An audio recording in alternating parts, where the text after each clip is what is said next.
scènes de brutalité dans ces images. La marche, elle est pacifique, mais ils m'ont asséné des coups.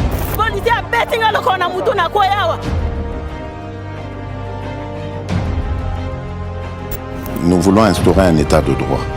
Et dans un état de droit, il y a une justice indépendante. État de droit TV, notre chaîne, votre chaîne. État de droit TV. Merci pour la relais au Pessinga depuis plateau. Tu continueras toujours à rappeler bien que vous allez rubrique où tu créer un mot pour la bine politicien, pasteur, opérateur économique. Nous sommes ça dans mon qui sur l'ingi mon kilé bayo.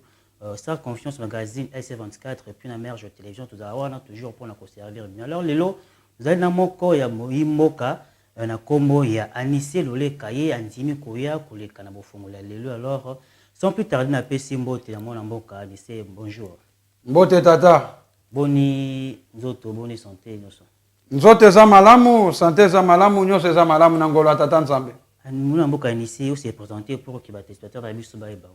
Nazali coordonnateur les pouvoirs en marche, la force du pays soutient la vision et les actions du président de la République Félix Antoine Tshisekedi Mwana Yankoi.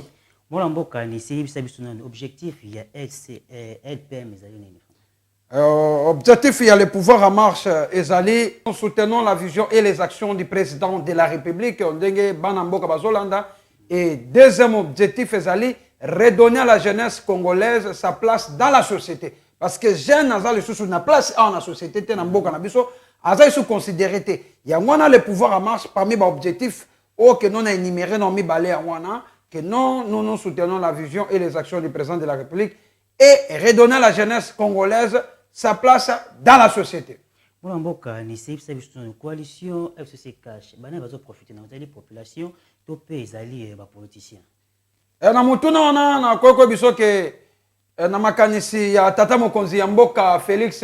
Tshisekedi nenge peuple congolais bazolanda ngai andimaki kozala na kata coalition oyo pona intérêt ya peuple congolais asala kote pona intérêt ya famille ya Tshisekedi non asala ko pona intérêt ya peuple congolais po ete mboka vivre malamu bana batanga malamu bana balia malamu sécurité za na mboka mais oyo biso tozo vivre lelo et ça, les sous-soutenus, ils ont intérêt au peuple congolais. Parce que la coalition, le col les a intérêt au peuple congolais, ils ont les sous-soutenus. Ils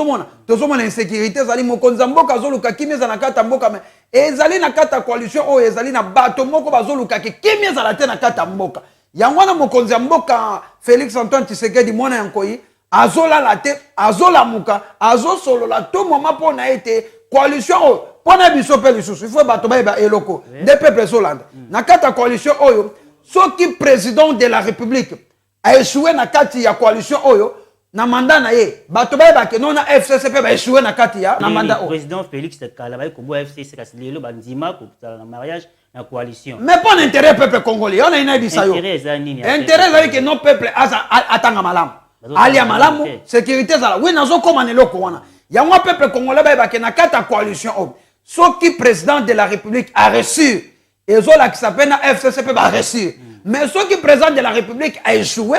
yeba na FCCP ba sanini ba échoué parce que na rendez-vous ko na 2023 awa nde tozo kende awa rendez-vous des peuples congolais ba zolanda rendez-vous eza awa na 2023 tant élection ko zala mutu na mutu a présenté bila président de la République a ko ba que no peuple po biso so tozo mona que non mais président za bolingo mboke zala malam mais za na parti musu ba zolinga ngote ozomona mais na 2023 peuple nde mutu a ko juger ozomona akojije na nango oyo azalaki na makanisi malamu ke mboke ke liboso est-ce que zali FCC ou bien zali cash mais président de la République a copié sa rapport na peuple congolais comme l'habitude a koleka la kata bitando yike na etendise na ba chaîne nyonso mokili mobimba ba kolanda ye akoloba ke non azalaki na posa ke mboke ke de malamu mais FCC pe banda ikoboya FCC pe na tourna ye akobake na ndao linga ke mboke ke malamu mais cash mokonzamboka Félix andaki koboya rendez-vous en 2023 ya on a cinq na peuple congolais nyonso ba soutenir kaka makanisi ya tata mokonzamboka Félix Tshisekedi pona mboka ekende liboso sur le monde mboka Anissé obi ki peuple congolais soutenir mokonzamboka pour mboka ekende liboso kasi insécurité zo continue na ituri na est du pays restons kozani par rapport à likambo insécurité sociale na RDC au moins soki insécurité za toujours na kata est ya mboka peuple congolais bofungola miso ngai na mona kana pesa ka faute pas ba notable lokola guerre wana ezaka na kata est peuple congolais guerre eza toujours na kata est ba notable tango guerre ane ezalaka na kata est musa na bango ezalaka nini musa na bango ezalaka nini bango nde bato ya liboso oyo bakoki kovanda basololi ba notable wana bakoki kosolola ba notable ya Grand Kivu ba notable ya Grand Katanga grand province orientale bakoki kofa soki guerre ezosalema lelo nga nazo expliquer peuple congolais nde bazolanda ngai ezalaka faute ba notable il fallait bavandaka basololaka na ba sénateur wana ba province wana musa na bango ezalaka nini ba député provinciaux ba député national musa na bango tango peuple a voté bango ezalaka nini bango nde bato ya liboso bakoki kovanda basengaka kimia eza na kati ya province wana papa ndenge eloko ezalaka bongo ozomona soki insécurité ezali mokonzi ya mboka tuta omona lobi mokolo elekaki azalaki na réunion na ministre intérieur na ministre ya défense na premier ministre na gouverneur ya Ituri ya Nord Kivu Sud Kivu abaki baoluka ba mécanisme de peuple congolais solana ba mécanisme po ete kimia ezala na kati ya mboka papa ozomona kimia ezala tala mwana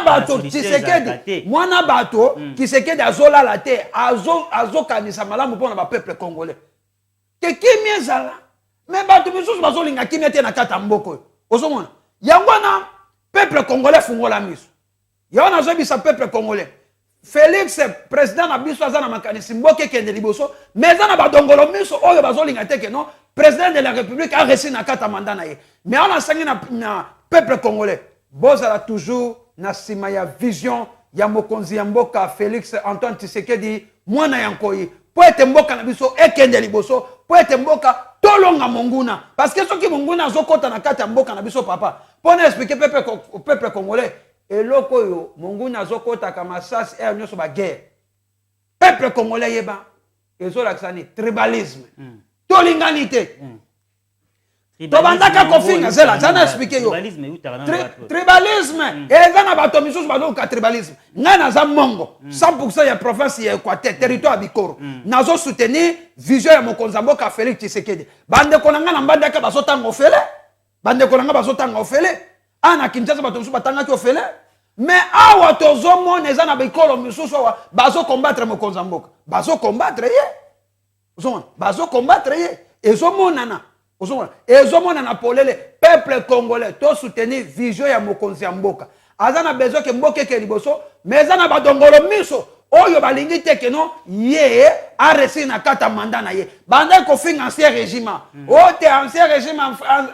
ancien régime mais lelo tozui président o bato bayebi ye malamu aza 100% congolais pona nini bakoko soutenir ye te soki mutu azocombattre président de la république peuple congolais ye bazocombattre président de la république te mais azocombattre nde biso peuple parce que mokonzi aza makanisi malamu ke mboka eke ya liboso ta bazocombattre ye baki basa nini bazocombattre nde biso c'est ça ozomona peuple congolais to soutenir ka vision mokonzi ya mboka azali moluba te président de la république aza mongo yokana bisa président de la république Félix azali 100% mongo président azali muluba contredire biso azali mongo soka ngaki azala muluba il fallait azala gouverneur ya Kasai central ou Kasai oriental lokola aza président de la république aza mongo aza mombala aza mokongo aza muswahili aza muluba peuple congolais soutenir idée na ye yona sala peine na peuple congolais bo soutenir idée ya mokonzi ya mboka aza mankanti malamu ke no mboka ke liboso bolanda ba tribal wana te ba tribal bazosenga insécurité za na mboka o bazosenga ke mboka za na kao bazolinga te ke no biso to za malamu peuple congolais moto za makanisi ya mabe pona biso to telemela ye mais tolinga président Félix poza makanisi malamu po ete mboka ekende liboso mwana mboka ni sobi kitolinga président Félix c'est pour kenyo sur les malamu poza na makanisi malamu yango na nde tozo soutenir po bande konanga bazotanga ofele na mbandaka bazotanga ofele na Ituri bazotanga ofele na Okatanga poza kina makanisi ya lobi nini gratuité et enseignement président de la République qui non le peuple d'abord et le konizo kanga social on a RDC je sais pourquoi zilana bisa onde peuple congolais nde bazolandanga na etando eke soki social ezo simbate parce que eloko ebomi mboka ezali moyibi nde bomimbo zela na yebisa yo toza na programme ya 100 jours awa 100 jours oyo uta ekoleka mokonzi ya mboka alobi nini alobi apesi programme na 100 jours batonga banzela batonga boye bamaison préfabriqué bato bayibi mbongo papa ata yo moko ndenge bato bazoyiba mbongo est-ce que social ekosimba te yo nazoyebisa peuple congolais oyo bayebi likambo mosusu te nazoyebisa bino bato bozolandanga peuple social ekosimba na mboka oyo soki ke état de droit eza appliqué yango na président Félix akangi bango singa na kingo kana likambo état de droit oyibi bakangi yo bamiyibi on bayebani déjà mais bayebani na bamisusu ozomona mais bamisusu bayebani nanu te bayebani no te yango na président de la république akangi bango singa na kingo na likambo kaka o etali état de droit état de droit ndezo exact sukisa président de la république akangi bango singa na kingo papa mutu azolinga mboka ekende liboso mais bato balingi te kende mboka ekende liboso yango azomona kende po mboka ekende liboso nde nazo expliquer bino peuple congolais il faut nane état de droit à l'appliquer le corps président de la république Félix Tshisekedi a lobby que état de droit yango po social et simba il faut état de droit et à l'appliquer po mutu sa banga sikoko yiba abi que so na yibi bakokanga ngai et donc le président que no totonga baso de mutu yo yibi mbongo est-ce que ça a besoin que social et simba tandis que ezali pour na peuple mais ekosimba te attaque no bozo yiba abi que no awa déjà ya foné ba matebele awa ya so de mutu ba utu kokanga bango awa bakangi batebele makamba 100 jours baza contre population balingi population te ya mazobisa population bato abongo soko boni bango baosala propagande na 2023 bo voter bango te po baza na muka population te balingi population te yango loka balingi population te population bo soutenir toujours idée ya mwana nko Félix Tshisekedi po aza makanisi malamu mais za na badongoli miso bazolinga te keno mboka kende liboso yango po être social et simba na kata mboka oyo na zolo bayango il faut que état de droit et ça l'appliquer. Le corps président de la République a instauré quand il état de droit. Il y a un président de la République, na population, tous accompagner quand il état de droit.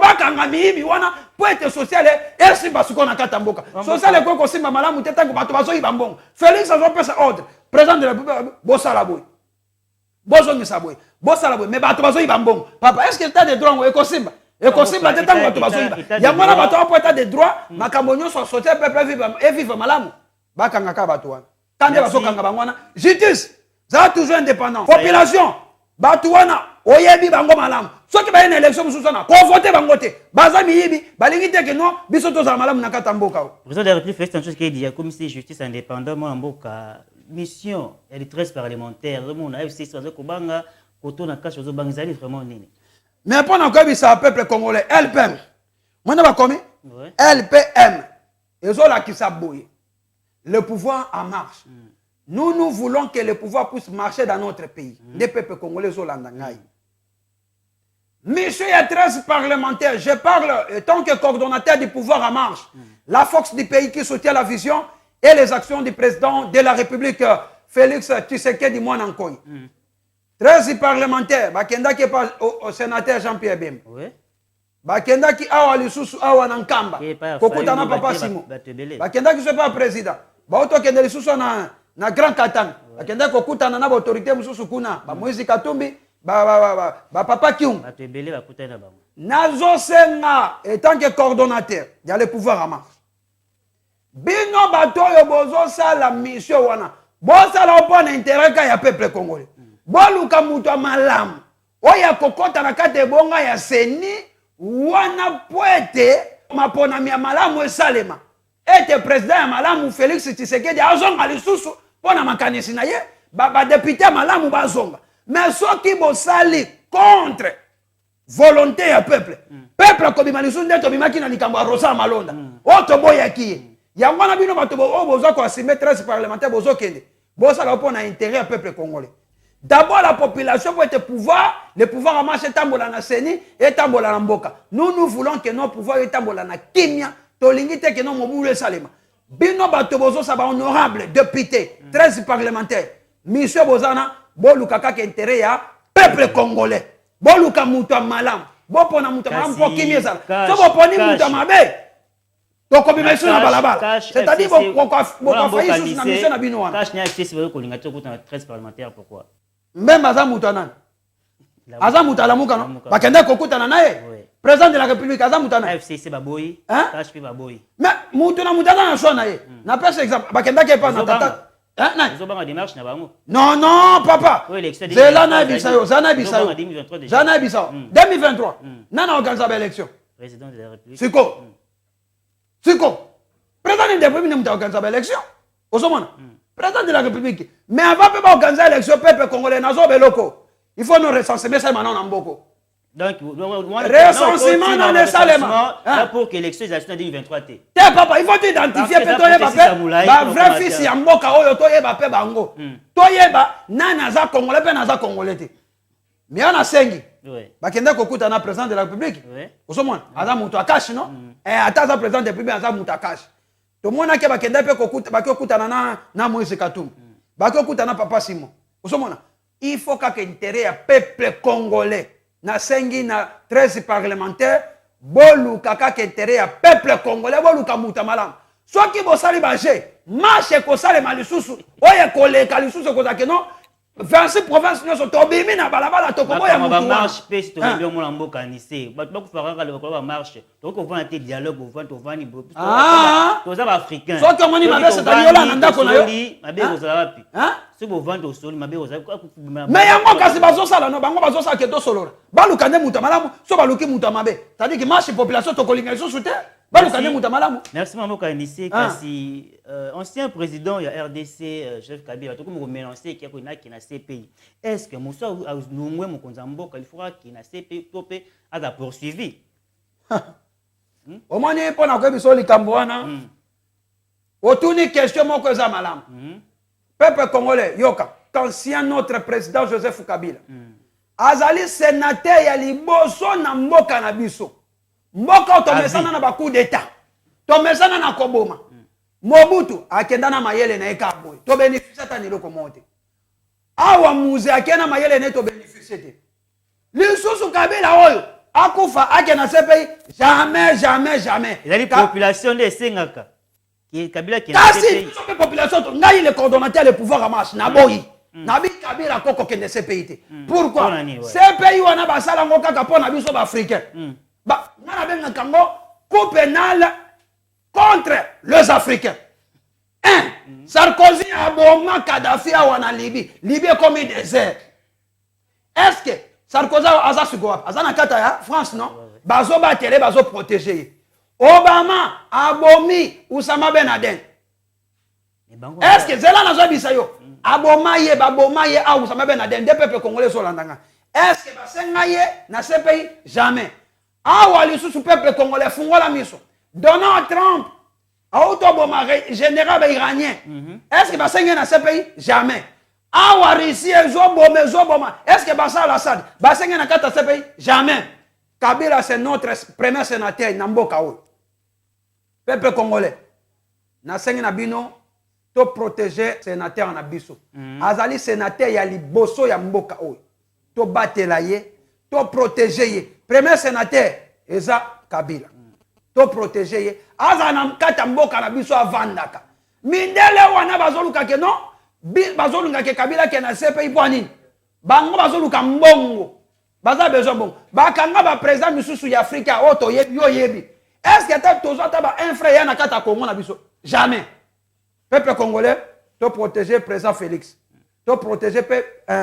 sénateur Joseph Kabila azali sénateur na biso a liboso le pouvoir en marche na se prépare mi colonioso mukolo ke non na kozanata na kosenga audience na kokuta na Joseph Kabila président na biso mboka pona zo ata mayele na ye parce que pona nini yo katata koseka te likambo yo peuple congolais fa fungola mizo ebi pona nini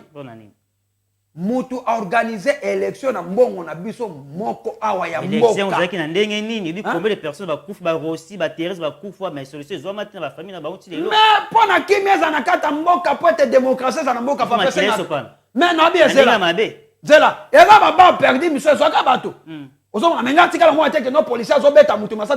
non eza baba perdu musuki no ba ndenge ni no faste mais nazo biso eza baba perdu nga tikala komona te mais eza baba perdu musuki no toki no masa sezu mutu mais na tikala komona te mais nazo biso ke no Kabila to protéger to la na mindele te to batela malamu azana mayele moko tala mutu organiser élection na mbongo ya biso moko pe azalaki na nyonso ba institution nyonso zaki ya ye armée nyonso zaki ya ye atie dauphin na ye papa tokene élection dauphin na ye akatani atali bona sukuna Félix béton mwana ya nkoi habite na koninga te ke no peuple na ngai kufa Félix zwa pouvoir loko gagner zwa armée nyonso yo comme président de la République aboy masa sebete yo na fandi na kinga kati kimia mais soki Shadak alekaki lelo papa menga no tokuta na boete ngai za minduke linga beta ma parce que population ngai linga te mais tango population fotaki Félix si ma pesa ka te na mboka ta basala bongo kimeza na ngote mais na bien papa zela na soki kimeza te na kata boka likamba kimia mboke bandi pe ka lelo te e bandi depuis kala yango président de la République c'est ba na régime o eluti ko le kanu mais yana bini kimia ya kata mboka la biso ya sécurité banda mo akala pona nini mutema mabena tribalisme pa na biso moko ba congolais tribalisme peuple congolais ya pona kosukisa pona likambo tuna kingai na sengi peuple congolais to batela ancien président na biso Joseph Kabila aza lokola petite rousse congolais aza na mayele belé osomona aza na mayele belé que non lelo le pouvoir amasse na kosenga audience na kende kuna kingakati na kena kuta naye tana ko kena kuta na ko pesa geste no anise tambola boy zonga boy papa to mesana na bakude teka to bomana tete ya turo Kabila to protéger ye to batela ye peuple congolais premier sénateur ezali deuxième sénateur et cause à la présent Félix troisième et cause à la Mbemba quatrième et cause à Moïse cinquième et cause à Muzitu sixième et cause à Fayoul septième et cause à la le pouvoir en marche c'est-à-dire to protéger l'ancien président na biso papa ta la France a protéger l'ancien président na ye osomon kuna na États-Unis baso protéger bango Sarkozy za paza na kata France non Obama za paza na kata États-Unis ba sai mabete papa bongo suko Kabila sai mabe a organiser élection peuple ndalo barake Kabila sala mabe na mboko mais yana zo biso ka ke non mutu nyonso zanga ka mabete na malamu te attendez to sao Kabila za na mabe na ye azana malamu na ye président Félix azana mabe na ye pas za malamu na ye ozomona yo na sengi na peuple congolais to protéger ka ancien président ya mboka na biso tolanda mindele wana te baza mitema mabe bazolinga ke no insécurité za na kata mboko po bango pa na bango bazaka na kimia yango tolobi ke non état que coordonnateur le pouvoir marche peuple congolais protéger ancien président Joseph Kabila azali sénateur ya liboso mboka na biso to mona kaye akomata na nuna ndeza santa to mona kaye to zokata mayele na ye tolanda mindele te makambo na bango bakude to bomabwe bauta na songa bakangaki champion Mbemba bakangi Barbo tout na caisse à l'état est-ce que tu as infra to suite so bakangi Kabila caisse pays to ko bénéficier ne lo comme côté le cas to bénéficier ne lo comme côté peuple congolais to batela ancien président Joseph Kabila deuxième sénateur ezali Félix Tshisekedi to za la canabiti da ko batela ka ancien président na mboka na biso po ete mboka na biso ekende liboso po bango pe bakozala makanisi moko ya malamu ya kopesa ka biso ke non nasala kabwe mobuta sa 32 ans akenda na mayele nyonso Kabila sa 18 ans to bénéficier pe na mayele na yona ekoza malamu po ete mboka na biso ekende liboso mwana mboka nise toko vraiment la suka ya émission na biso kasi moi lo ba suka pa ya peuple congolais nyonso ekono na minute oyo yo zalani et tant que coordonnateur ya le pouvoir en marche na sengi kaka na peuple congolais bozala na sima ya vision ya président de la République démocratique du Congo Félix Antoine Tshisekedi Tshilombo mwana ya nkoi toza kaka na sima ya vision na ye le pouvoir en marche eza na kata topo boza toujours sima ya vision ya mokonzi ya mboka Félix Tshisekedi le pouvoir en marche eza kuna na Nord Kivu na Goma bo soutenir toujours président de la République na mbandaka na Équateur pa na nga moko na RDC mobimba to soutenir kaka vision ya mokonzi ya mboka ya ona sengi na ancien président Joseph Kabila